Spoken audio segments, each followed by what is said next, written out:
Hello everyone, so welcome to our next lecture.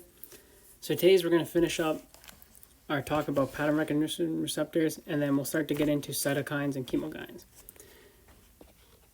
So again, just a quick review. Our goal is to start bridging from innate to adaptive immunity. So again, the roles of our other PRRs.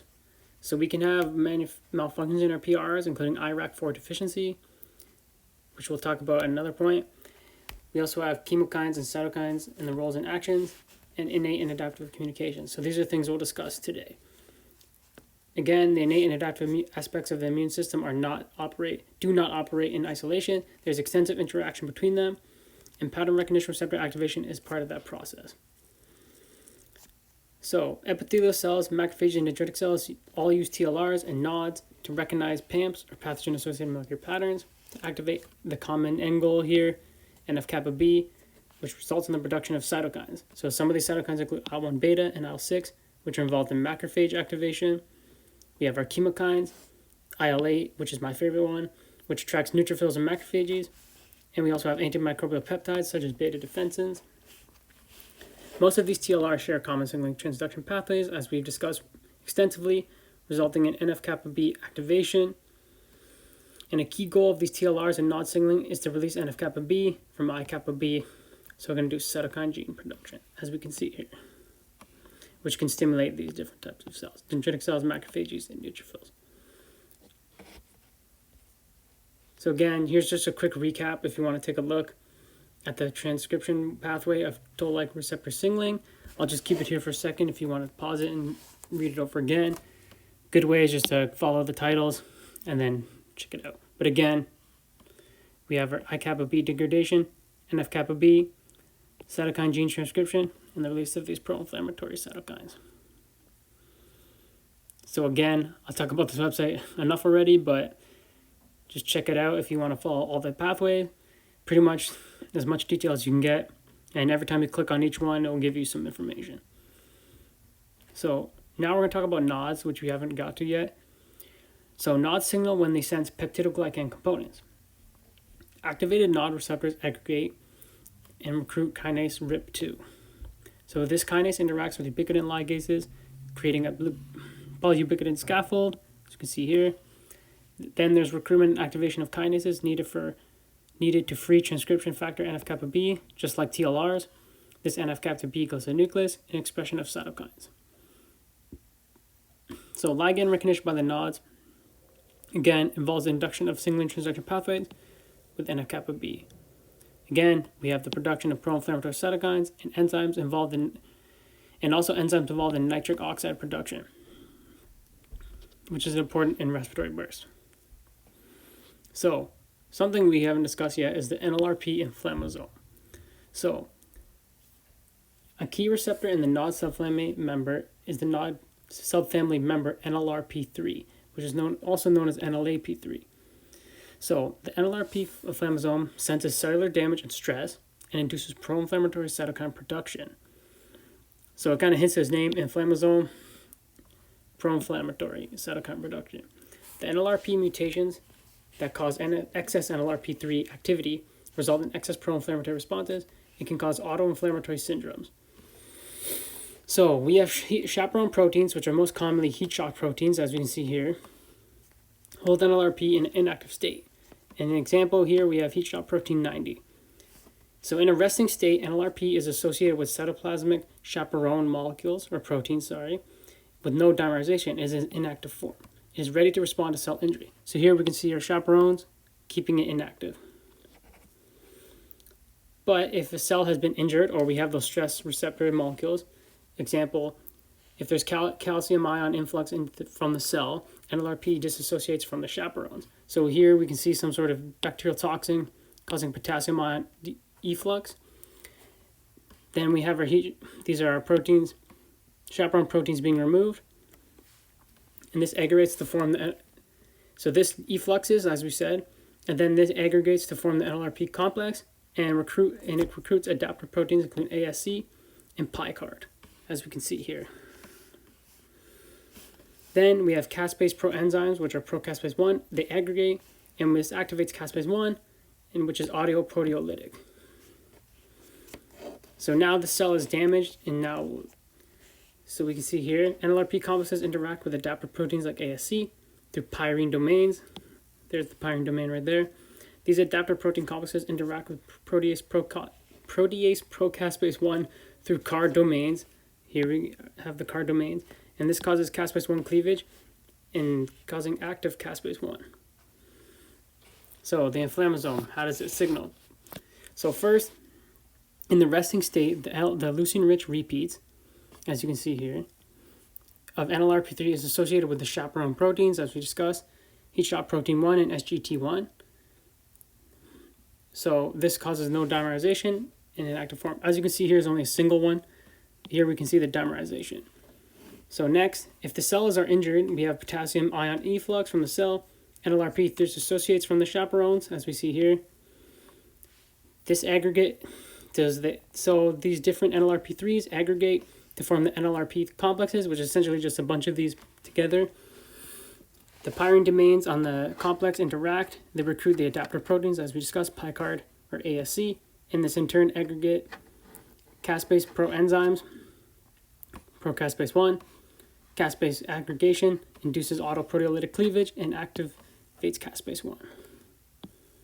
There's our active caspase 1.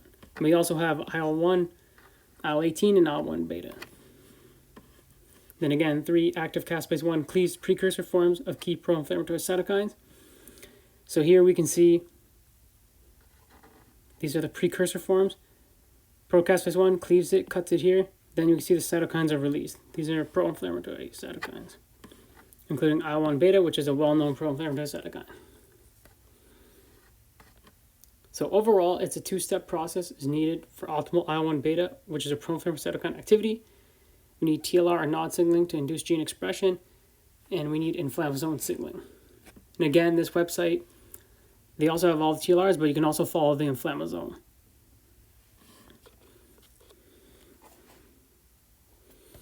So here, we're just going to depict the steps.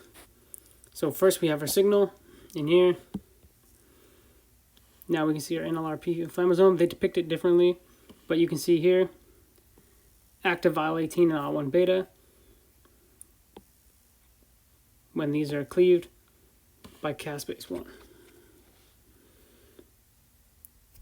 So essentially it's a combined pattern recognition receptor pathway synergy and results in gene expression and results in IL-1 beta production and results in the active form. These other cytokines and mediators cause inflammatory response. So again, here's all the pathways kind of merged together.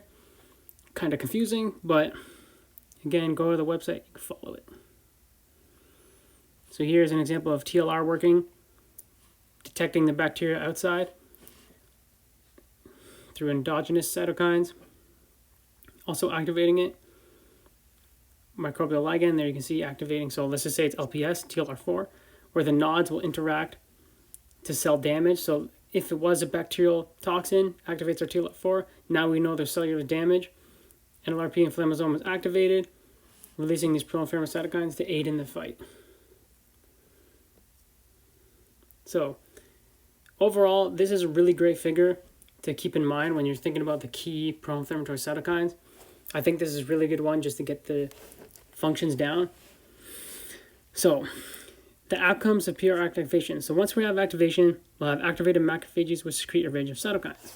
So we can see it reaches several cytokines, including IL-1 beta, TNF-alpha 6, IL-6, IL-8, also known as CXCL8, and IL-12. So we can see here that IL-1 beta activates the vascular endothelium, activates lymphocytes, local tissue destruction, increases access to effector cells. It can also induce fever and the production of other cytokines, including IL-6. So now we have TNF-alpha, or tumor necrosis factor alpha, which can activate vascular endothelium and increases vascular permeability, which leads to increased entry of immunoglobulin G, complement in cells to tissues, and increased fluid drainage to lymph nodes.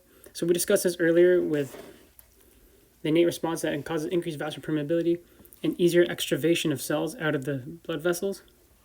And systemic effects include fever, mobilization of metabolites, and shock.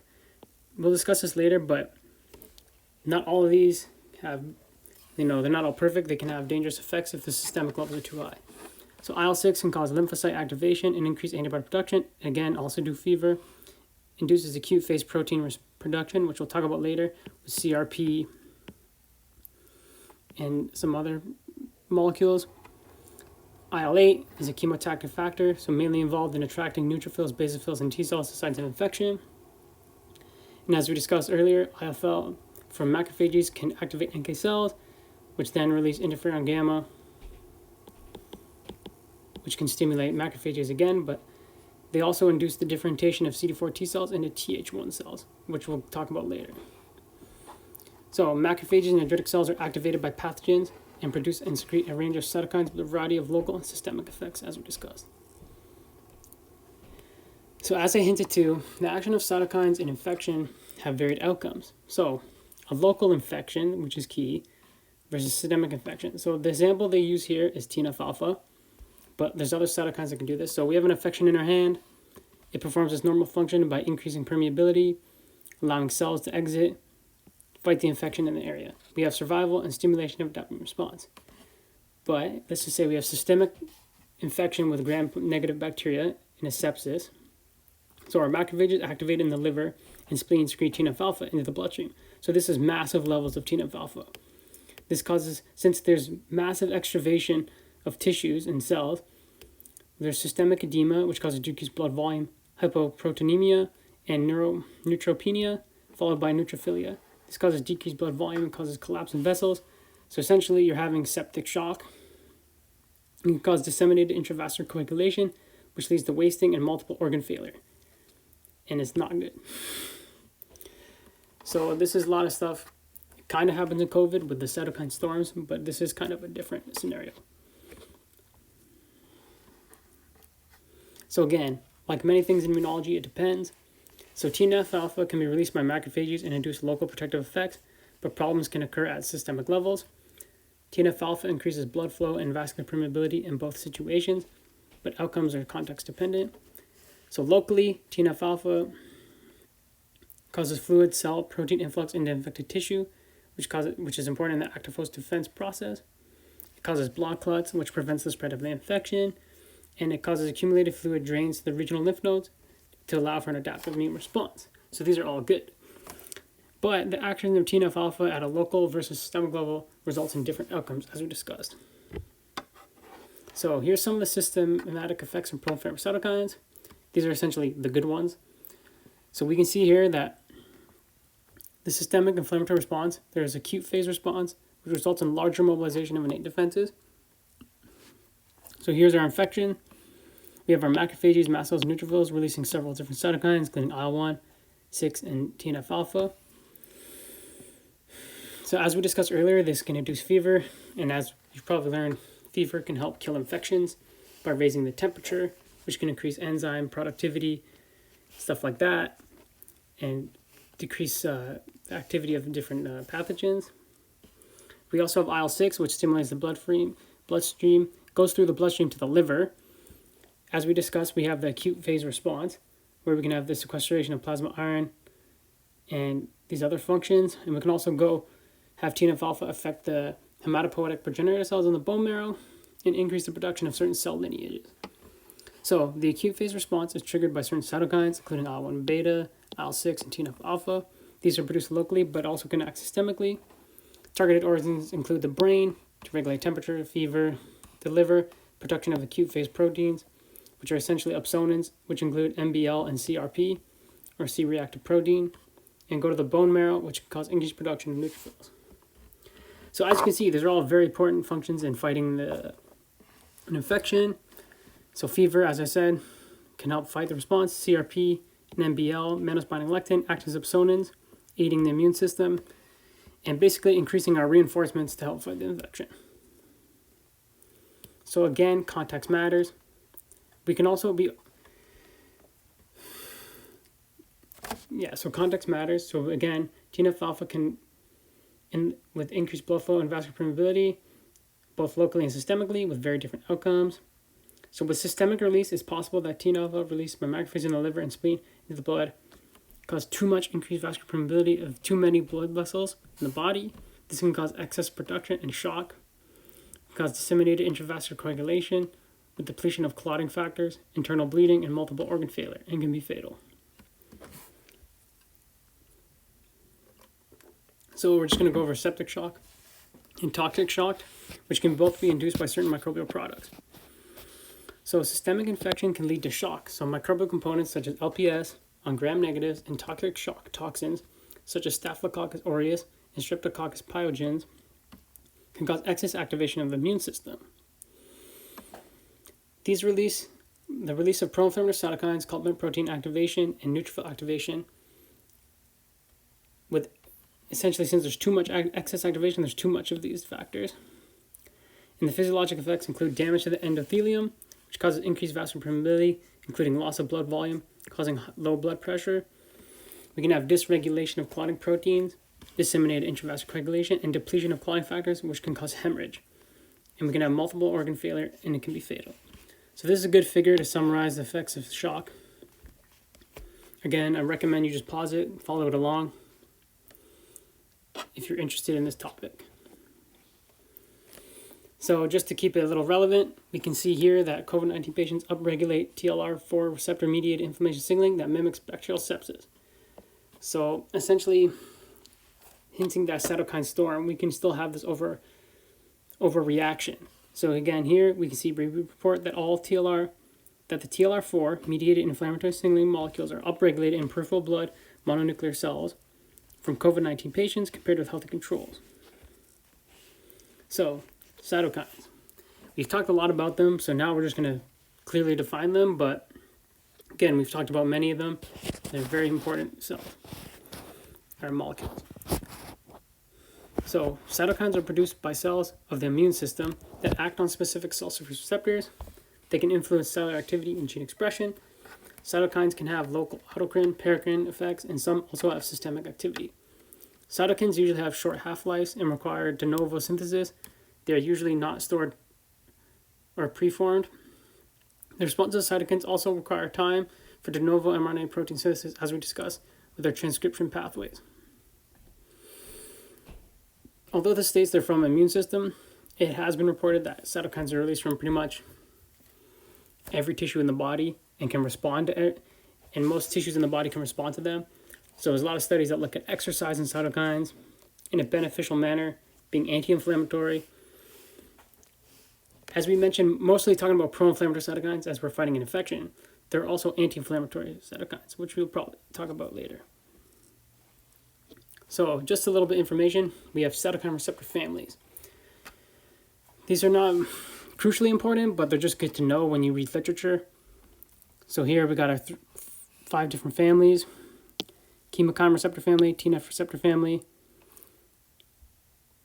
I would say most of the cytokines we'll talk about are IL-1 family receptor, TNF or cytokine, or chemokine, sorry.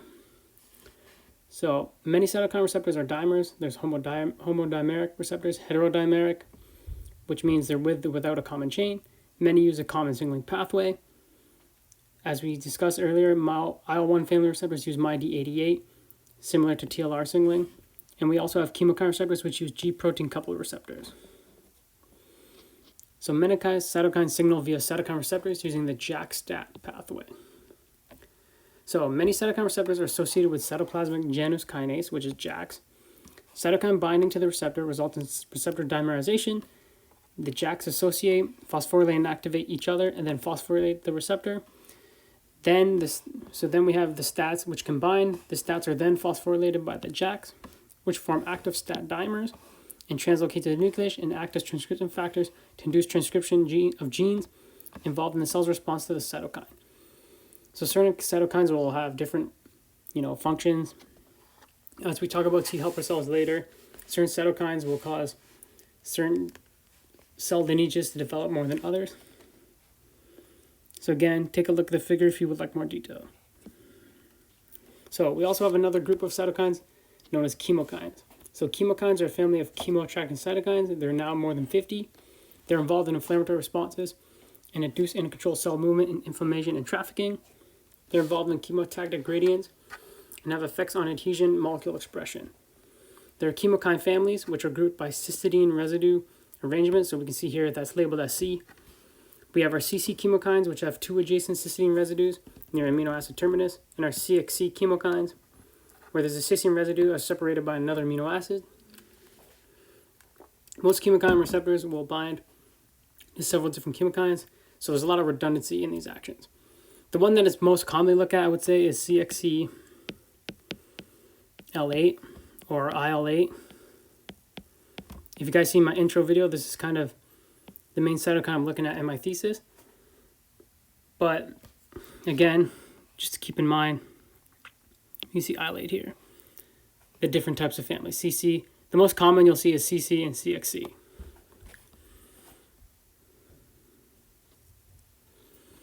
So again, this is a good figure if you just want to see all the chemokines we got. So again, here are two families. We can see majority are CXC and CC. One of the most commonly looked at is CXCL8 or IL-8. Here we can see what they're produced by, the receptors, attracted, and major effects. Again, slow it down if you want to take a look.